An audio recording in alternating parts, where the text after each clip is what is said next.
রাসূলুল্লাহ সাল্লাল্লাহু আলাইহি সাল্লামের কান্নাকে 5 ভাগে আমরা ভাগ করব। 1 নম্বর দয়ার কান্না, 2 নম্বর নফল নামাজে নবীজির কান্না, 3 নম্বর কোরআন তেলাওয়াত শ্রবণ করে নবীজির কান্না, 4 নম্বর উম্মতের জন্য নবীর কান্না, 5 নম্বর কবরের সামনে গিয়ে নবীর কান্না। এই 5 ধরনের কান্না, রাসূল সাল্লাল্লাহু আলাইহি সাল্লামের কান্নাকে আমরা এই 5 ভাগে ভাগ করলাম। 1 নম্বর কান্না হলো দয়ার কান্না, মায়ার কান্না।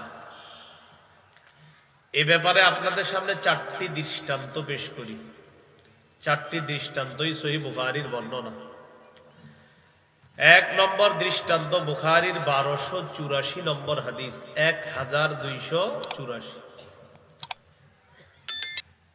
এই হাদিসের বর্ণনাকারী উসামা ইবনে যায়েদ রাদিয়াল্লাহু তাআলা তিনি বলেন, আরসালাত ইবনাতুন নবী সাল্লাল্লাহু আলাইহি ওয়াসাল্লাম ইলাইহি ইন্না ইবনান লি কুবিযা ফাতিনা। নবীজির কন্যা,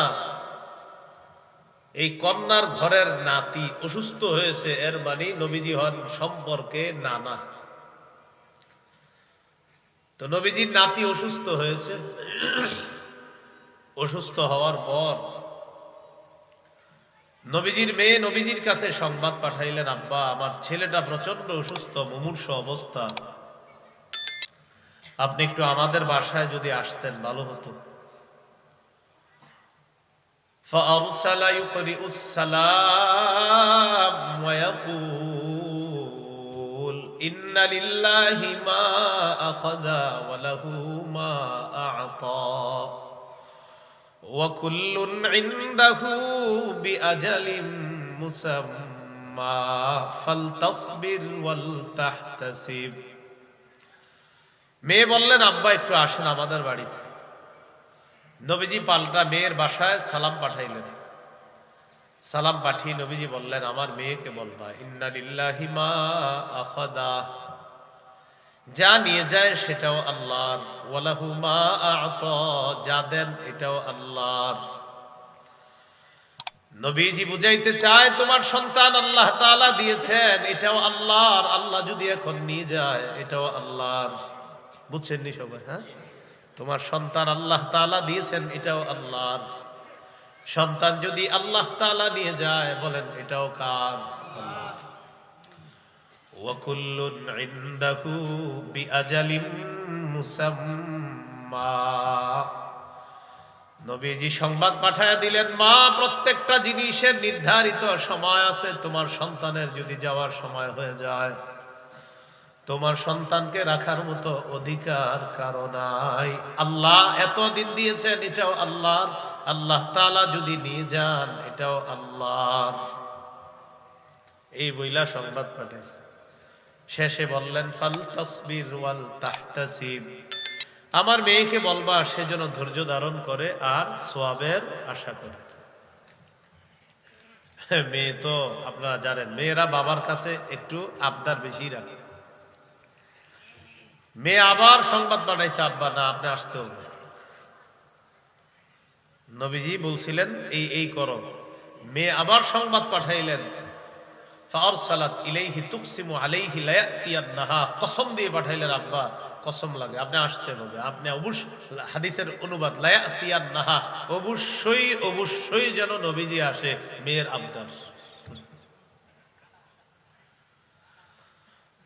فقام رسول الله صلى الله عليه وسلم ومعه سعد بن عبادة ومعاذ بن جبل وأبي بن كعب وزيد بن ثابت ورجال رضي الله تعالى عنهم। নবীজি রওনা করলেন, সাথে কয়েকজন সাহাবী নিলেন। হাদিসে 4 জন সাহাবীর নাম আসছে, সাদ ইবনে উবাদা, মুআজ ইবনে জাবাল, উবাই ইবনে কাব যায়েদ ইবনে সাবিত ওয়া রিজালুন, আরো কতিপয় কয়েকজন সাহাবী, তাদের নাম আসে নাই, এই চারজনের নাম আছে। আর হাদিসের শেষে আছে আরো কিছু সাহাবী, তাদেরকে নিয়ে আল্লাহ রাসূল তার কন্যার বাড়িতে গেলেন। তো মেয়ের বাড়িতে যাওয়ার পর ফারুফিআ ইলা রাসূলিল্লাহি সাল্লাল্লাহু আলাইহি ওয়াসাল্লাম আস-সাবিয়্যু, রাসূল সাল্লাল্লাহু আলাইহি সাল্লামের কোলে বাচ্চাটাকে দেওয়া হলো, শিশুকে দেওয়া হলো, নাতিকে দেওয়া হলো। ওয়া নাফসুহু তাতাকাউ কান্নাহা শান্নুন, মশকের যেমন আওয়াজ, নাতির ভিতর থেকে এমন একটা আওয়াজ হচ্ছিল, মরে যাবে যাবে অবস্থা, তার খুব কষ্ট হচ্ছিল। ফাফাদাত আইনা, আল্লাহ নবীর চোখ দিয়ে পানি বের হওয়া শুরু হয়ে যায়, চোখ থেকে পানি বের হয়ে যায়। فقال له سعد بن عبادة رضي الله تعالى عنه يا رسول الله ما هذا, সাহাবী সাদ ইবনে উবাদা রাদিয়াল্লাহু তাআলা আনহু বললেন, হুজুর এটা কি আপনিও কান্না করেন? فقال رسول الله صلى الله عليه وسلم هذه رحمة جعلها الله في قلوب عباده, রাসূলুল্লাহ সাল্লাল্লাহু আলাইহি সাল্লাম বললেন, শোনো, এটা হলো দয়া, এটা হলো মায়া, এই দয়া এই মায়া আল্লাহ তাআলা তার বান্দার অন্তরের মধ্যে ঢেলে দেন। তাহলে বলেন তো, নবীজির এই কান্নাটা ছিল কিসের কান্না? দয়ার কান্না, মায়ার কান্না, ভালোবাসার কান্না, হৃদ্যতা, মোহাব্বতের কান্না ছিল এটা। এরপর নবীজি সাল্লাল্লাহু আলাইহি সাল্লাম বলেন, ইন্নামা ইয়ারহামুল্লাহ মিন ইবাদিহির রুহামা, আল্লাহ তাআলা তার বান্দাদের মধ্য থেকে যারা দয়াশীল, যারা মায়া, যাদের অন্তরে দয়া আছে, মায়া আছে, আল্লাহ তাদেরকেই মায়া করেন, দয়া করেন, রহমতের চাদরে আবদ্ধ করেন। তাহলে বলেন তো, নাতিকে কোলে নেওয়ার পর নবীর চোখে যেই পানিটা আসছে, এটা কিসের কান্না? দয়া, মায়ার। এই মায়া আল্লাহ বান্দার অন্তরে ঢেলে দেয়। 2 নম্বর দৃষ্টান্ত, সহিহ বুখারীর বর্ণনা 1303 নম্বর হাদিস, 1303 নম্বর হাদিস। এই হাদিসের বর্ণনাকারী আনাস ইবনে মালিক রাদিয়াল্লাহু তাআলা, রাসূলুল্লাহ সাল্লাল্লাহু আলাইহি সাল্লামের একজন পুত্র সন্তান, তার নাম ইব্রাহিম। কি নাম? ইব্রাহিম রাদিয়াল্লাহু তাআলা। এই ইব্রাহিম রাদিয়াল্লাহু তাআলা আনহু অসুস্থ হয়ে গেছে। অসুস্থ হওয়ার পর ইব্রাহিম রাদিয়াল্লাহু তাআলা আনহুকে রাসূলুল্লাহ সাল্লাল্লাহু আলাইহি সাল্লাম দেখতে আসলেন। ইব্রাহিম তখন কোথায়? একজন কর্মকারের বাড়িতে ইব্রাহিম তখন আছেন। ওই কর্মকারের স্ত্রীর দুধ পান করতেন ইব্রাহিম, অর্থাৎ কর্মকারের বিবি ছিল ইব্রাহিমের দুধ মা, আর কর্মকার হলো দুধ বাবা।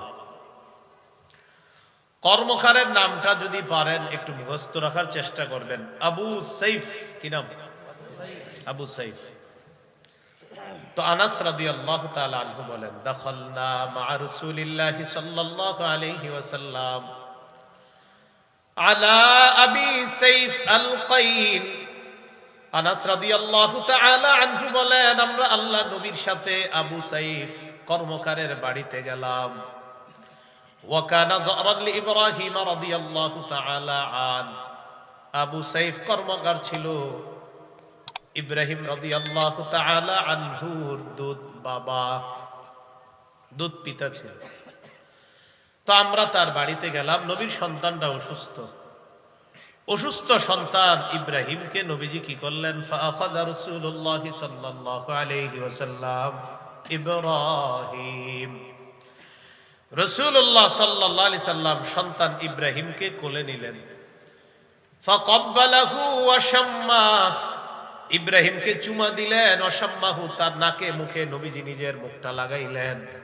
শাম্মা, তার ঘ্রাণ নিলেন, নাকে মুখে নবীজি তাকে লাগাইলেন। বাচ্চাদেরকে দেখবেন এমনি কোলে নিলে এরকম মায়া করতে মন চায়। ওই দিনের মতো আমরা চলে আসলাম।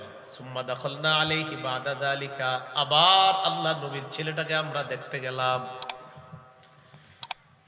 পরের বার আমরা যখন গেলাম, ইব্রাহিম ইয়াজুদু বিনাফসিহি, ইব্রাহিমের অবস্থা তখন মুমূর্ষ অবস্থা, তার প্রাণটা যায় যায় অবস্থা, ইব্রাহিমের প্রাণ যায় যায় অবস্থা। আল্লাহ নবী যখন তাকে দেখলেন, ফাজআলাত আইনা রাসূলিল্লাহি সাল্লাল্লাহু আলাইহি ওয়াসাল্লাম তাদরিফান, আল্লাহ নবীর দু চোখ বেয়ে পানি পড়া শুরু হয়ে যায়, অশ্রু পড়তেছে, নবীর চোখ থেকে পানি পড়তেছে। فقال له عبد الرحمن بن عوف رضي الله تعالى عنه أنت يا رسول الله। সাহাবী আব্দুর রহমান ইবনে আউফ বললেন, হুজুর আপনিও কান্না করেন, এটা কি? فقال رسول الله صلى الله عليه وسلم, নবীজি বললেন, ইন্নাহা রাহমা, এটা রহমত, এটা দয়া, এটা মায়া। অসুস্থ কাউকে দেখে আপনার চোখে পানি আসা, মুমূর্ষ কাউকে দেখে আপনার চোখে পানি আসা, বলেন তো এটা কি? এটা দয়া, এটা মায়া, এটা হৃদ্যতা, এটা ভালোবাসা, এটা মহব্বত। এই চোখের পানি আসাটা এটা স্বাভাবিক। এরপর রাসূল সাল্লাল্লাহু আলাইহি সাল্লাম যে কথাগুলো বললেন, এই কথাগুলো শিক্ষণীয়। নবীজি বললেন, শোনো, ইন্নাল আইনা তাদমা, চোখ থেকে পানি প্রবাহিত হয়, ওয়াল কলবা ইয়াহজান, অন্তর ব্যথিত হয়, ওয়ালা নাকুলু ইল্লা মা ইয়ারদা রাব্বুনা, তবে কারো মৃত্যুতে আমরা মুখ দিয়ে এমন কথা বলবো না যেই কথা আমাদের রব অসন্তুষ্ট হয়ে যায়, এমন কথা আমরা বলবো না। কি শিখলাম? কারো মৃত্যুতে চোখে পানি আসতে পারে, কারো মৃত্যুতে অন্তর ব্যথিত হতে পারে। ওয়ালা নাকুলু, আমরা বলবো না, ইল্লা মা ইয়ারদা রাব্বুনা, তবে এমন কথাই বলবো যা রব পছন্দ করেন, এমন কথা বলবো না যা আমাদের রব অপছন্দ করেন, এমন কথা আমরা বলবো।